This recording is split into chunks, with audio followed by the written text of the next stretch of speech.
এটি হলো আমাদের সিসিআর। একটি সিসিআর এ কী পিসি থাকে এই ভিডিওতে আমি তাই দেখাবো। এখানে যে 4টি পিসি দেখতেছেন এগুলো হলো ওএসপিসি। ওএসপিসির কাজ হলো যেখান থেকে অপারেশনের কাজগুলো সম্পন্ন করা হয়। তার পাশেই রাখা আছে আরও 2টি পিসি, একটি হলো ইএসপিসি এবং এমএসপিসি, যার মাধ্যমে আমরা প্রোগ্রামকে এডিট মডিফিকেশন ইত্যাদি কাজ করে থাকি। তো এটা হলো সেই ইএসপিসি। তার সাথে আমাদের রয়েছে আরও কিছু পিসি যা হলো সার্ভার পিসি। তো এটা হলো আমাদের সার্ভার প্যানেল।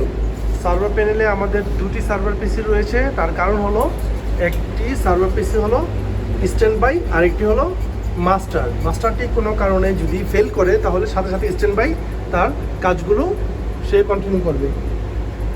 তো এখানে আপনারা দেখতে পাচ্ছেন এই হলো স্ট্যান্ড বাই পিসি, লেখা আছে স্ট্যান্ড বাই। আর এখানে যে বাকি আমাদের যেই কানেকশনগুলো যা আছে সেখানে লেখা আছে স্টাবলিশড, মানে এর সাথে কানেকশনগুলো রয়েছে। আর এখানে একটা ডিস্টার্ব, যে কোনো একটা এমআইএস পিসিটাতে, এমআইএস ওএস যেটা, এটাতে যে কোনো একটি প্রবলেম আছে বিদায় কমিউনিকেশন নেই। এই কমিউনিকেশন না থাকার কারণে এই করস সাইনটি চলে আসছে। তারপরে আছে আমাদের এখানে ঠিক এইটাতেও স্টাবলিশড নেই। তো 4টি ওএস পিসি, ক্লায়েন্ট পিসি যার থেকে অপারেট করবে ওগুলো কানেকশন আছে, 2টি সার্ভার পিসি আর একটি ইএসপিসি। তো এটা হলো মাস্টার পিসি। তো এখানে আবার দেখেন আমাদের যে সিপিইউ নাম্বারটা হলো সিপিইউ 41748, এটার সাথেও কানেকশন স্টাবলিশড। এটা হলো আমাদের পিএলসির সিপিইউ। তো এই হলো এই 2টি সিপিইউ ডেলের।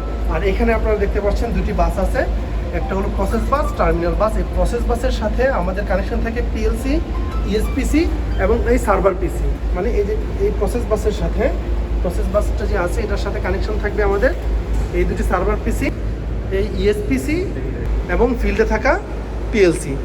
আর যে টার্মিনাল যে বাসটি আছে এই বাসের সাথে আমাদের এই যে এই 4টি